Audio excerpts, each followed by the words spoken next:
আসসালামু আলাইকুম বন্ধুরা। আমাদের কাছে যদি এরকম একটা স্যালারি শিট থাকে, সেখান থেকে আমরা খুব সহজে এই সবগুলো সেলেই আমরা এক ক্লিকে আমরা যোগ করব, সে পদ্ধতি আমরা জানবো। আহ, তো আমরা যারা সাধারণত যোগ করা জানি, আমরা এইভাবে যোগ করে থাকি।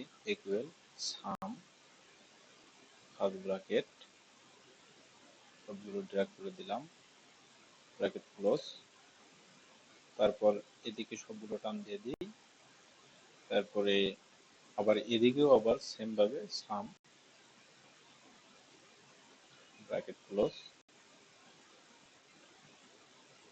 ব্র্যাকেট ক্লোজ, আবার নিচ দিকে এরকম ভাবে টান দিয়ে দিই। এতে আমাদের অনেক সময় লাগে। এর চাইতেও যারা স্মার্ট, তারা হয়তো এভাবে করবেন।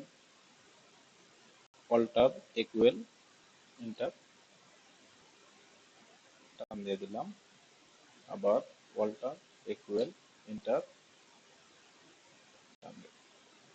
কিন্তু আমরা চাচ্ছি যে এতগুলো কাজ আমরা করব না, একেবারে এক ক্লিকেই আমরা সবগুলো যোগফল এই সব দিকে পাবো।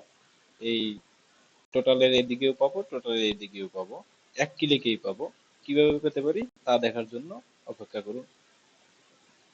সবগুলো সিলেক্ট করে অটো সামে ক্লিক করলাম, যোগফল বের হয়ে গেল, ম্যাজিক।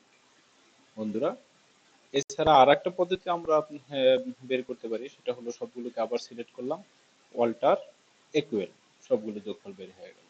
এখন আমাদের সবগুলোই আমরা একটা একটা একটা একটা করে সবগুলো টেবিলের ক্ষেত্রে এইভাবে যোগ করতে পারি। কিন্তু আমরা চাচ্ছি যে এই সবগুলো টেবিলের যোগফল এক ক্লিকে বের করব। সেই পদ্ধতিটি জানার জন্য আমাদের পরবর্তী ভিডিওর জন্য অপেক্ষা করুন এবং চ্যানেলটি সাবস্ক্রাইব করে রাখুন। আসসালামু আলাইকুম।